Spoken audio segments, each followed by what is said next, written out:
Water is the most precious resource we have to cool off with, especially during the dog days of summer. But just because we had a wetter than average spring doesn't mean we shouldn't conserve. The Washington County Water Conservancy District reminds consumers to distribute their water wisely in order to keep the water flowing. Because water is the lifeblood of a community. Water is the lifeblood of our own personal lives.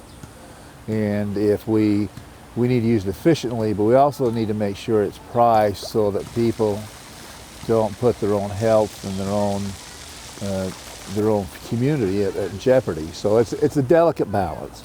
Located on the edge of the Mojave Desert at 2,500 feet elevation, Washington County is a natural hotbed for soaking up the sun. With triple-digit temperatures in the summer months, the call and need for water is in high demand. That's why homeowners and consumers are encouraged to conserve. You know, low-flow shower heads are important. Low-flow fixtures are important. We're getting that with when we replace a washing machine, it's more efficient, or a dishwasher. There's a lot of things that we can do to save, but the biggest single savings is in how we water our landscapes. And so, about 60% of the water we use in our homes is what we're using outside our homes for landscaping, not what we're using inside the four corners of our homes. The most efficient time of day to water is between 8 p.m. and 8 a.m., and lawns don't typically need water more than 3 days a week. However, various city restrictions may ask you to not water during peak demands between 4 a.m. and 6 a.m. And if you see watering going on during those daytime hours in parks and even golf courses, Thompson said it's due to efficiency of using secondary water supplies. The reason we see some cities who have to water during the middle of the day is because they have limited capacity. They have a resource that could not be used for other purpose, and it's the most efficient way, given the physical facilities they have, to do it.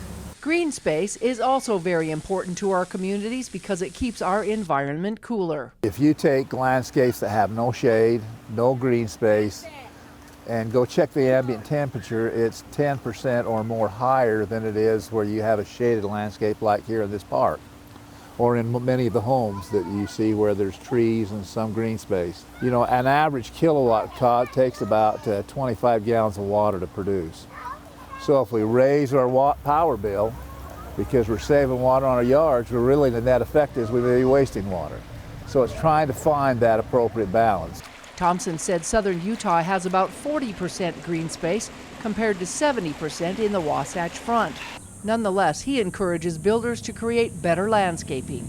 Eliminating the little mow strips and non-functional areas and having your gathering places with turf. Trees are another source that take up water, but give some thought into planting trees that don't require as much water and where you plant them. I see some who are putting these deep irrigation systems in with stakes and stuff, and then they water through them so the water's going into the root zone down 4 or 5 feet. And I think there's certainly practices there, or don't put them in the middle of your lawn where that's the primary water source, because it's going to go to where the water is. The roots will always seek the water source. While agriculture is slowly waning in Washington County, farmers are also learning to conserve water.